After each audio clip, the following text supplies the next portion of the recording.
Thank you for calling the SL Hope Desk. This is Katia. How may I help you? Good morning. Hello, good morning. Yes, sir. Kasi kahapon pa kami walang internet. Mm-hmm.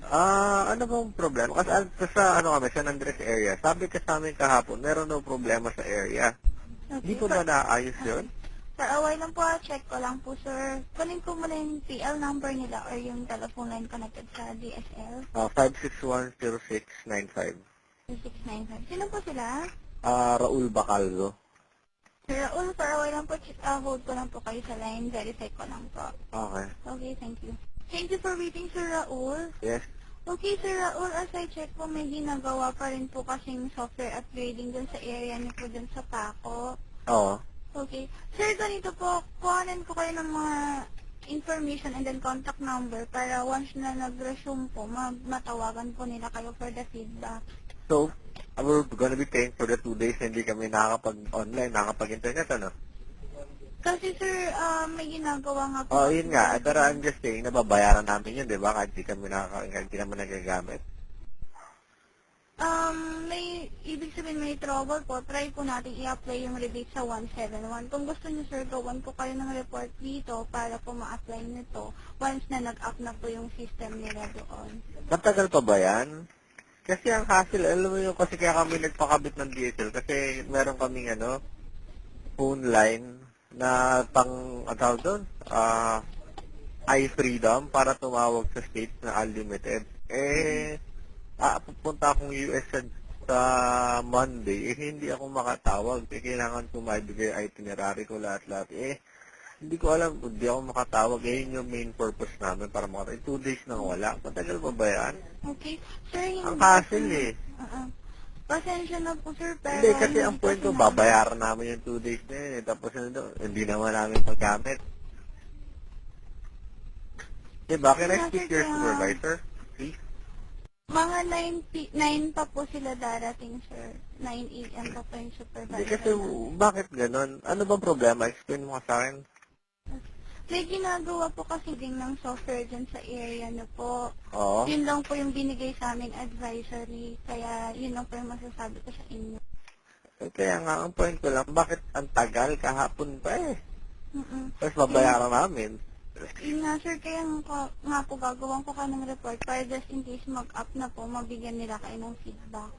Hindi ka makakapagbigay, hindi ba nagbigay kung gaano katagal? Kasi kailangan ko na, alis na ako sa Monday, hindi ako makatawag sa mga maghihintay sa akin doon.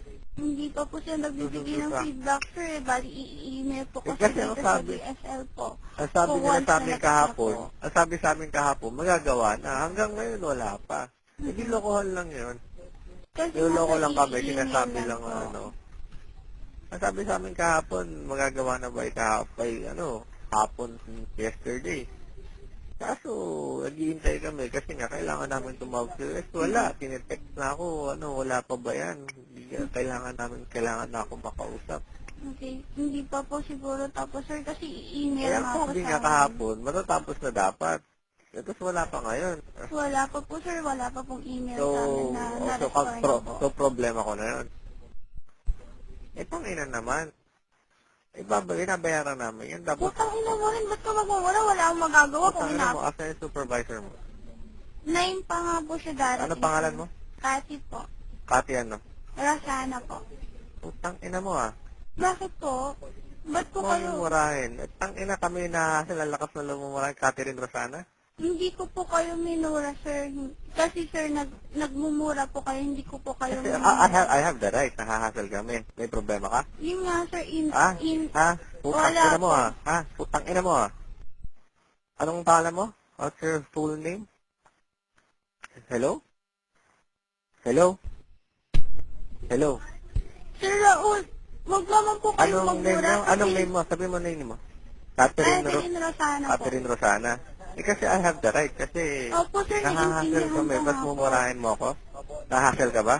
May problema ka? Sir, Ako kasi naiintindihan kailangan ko ko nga tumawag talaga si Wes. Kasi Opo, kaya nga po, nagsabi sir. kayo kahapon tapos minura mo ako. Sir, Pero sa pakausap mo supervisor mo. sir, wala pong... Sir, ba't niyo po Tangina mo, ako minumura? Wala po kayong karapatang murahin ako kasi privado lang kami dito. Ba't niyo po ako minumura? Hindi hindi kita minura ka na, sabi ko, tangina naman, hassle. Wala akong sinabi putang ina. Tapos nagmura ka, minura ka, putang ina mo rin. Eh, ito yun, ikaw, putang ina mo, tumahimik ka. Putang ina mo, tumahimik ka. Ikaw yung nagsabi na putang ina mo. Ang sabi ko, tang ina, hassle. Ang sabi nyo, maayos na kapon. Wala akong sinabi, tang ina mo. Expression yung tang ina, nagalit ako. Kasi na-hassle ako. Tapos ikaw, minura mo ako. Kaya ikaw ang nauna. So, huwag mo akong sasabihan ng ganyan, ha? Huwag kang iiyak-iyak. Tang ina. Hello? Hello? Hello?